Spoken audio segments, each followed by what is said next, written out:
Alright, today I'm gonna talk about arc length. So arc length, the important equation for arc length is integration of square root of 1 plus f prime x squared dx. This is if you do it in terms of x. So arc length is always based on the graph of x to y axis, x and y, from A to B. You want to find this length. So from the limit of A to B, you will get integration of A to the limit of B, square root of 1 plus f of prime of x squared dx.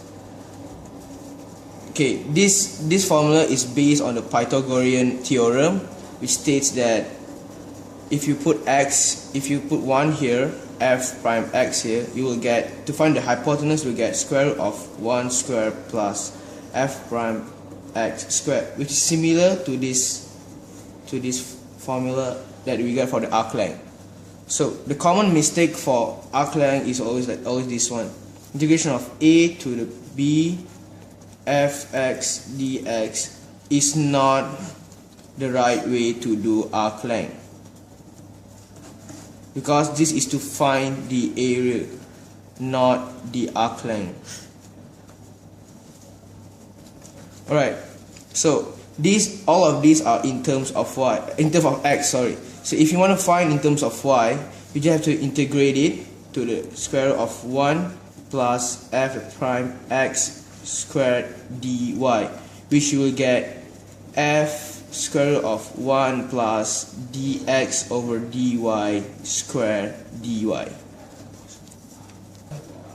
Alright, the first example I'm going to talk about is to find the length of a curve of y equals to x squared over 8 minus ln x from x equals to 1 to x approaches to exponent.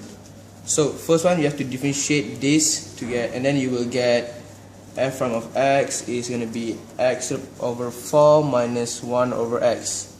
After that, you have to square the derivative that you get.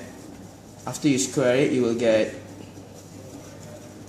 x squared over 16 plus 1 over x squared minus 2x over 4 1 over x. This is similar to negative half. After, the next step is to find the 1 plus f prime x squared, which you will get x squared over 16 plus 1 over x squared plus half. So after that, you input to the formula, you will get arc length is equals to integration of 1 to e to exponent x over 4 plus 1 over x dx, because it is in terms of x. So you will get, after you integrate it, you get x squared over 8 plus ln x, e and 1. So you have to solve this. You will get e2 over 8 plus ln e minus 1 over 8 minus ln 1. Ln 1 is always 0, it approaches to 0. Ln e is equals to 1, and then after that, the final answer you're going to get is e to the power of 2 over 8 plus 7 over 8. That's all, guys. Okay. Alright, the second example for this video is y equals to 4x to the power of 3 over 2 plus 1 from x equals to 0 to x equals to 1.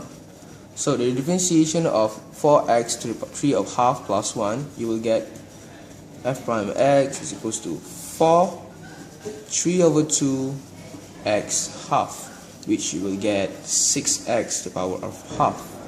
After that, you input it to the formula, to the 1 plus f prime of x squared, you will get 36x plus 1. This is after you square this one. So don't forget about the square root. So input the square root into the formula, 1 plus f prime x squared, you will get square root of 1 plus 36x.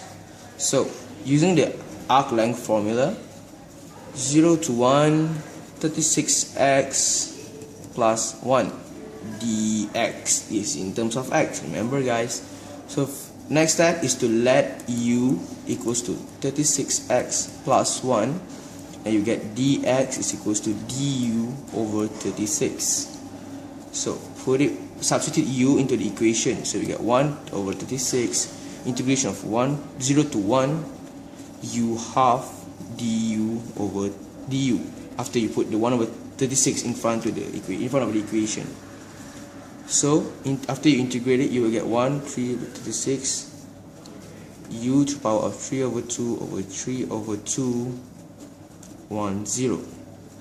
Then 1 over 36 times by 2 over 3 36x plus 1. So you can cut down this to get 18, this you got 1, then you got 1 over 54.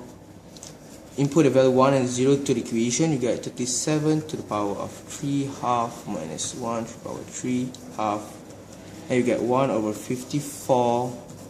37 to the square root of 37 minus 1. This is after you simplify this one.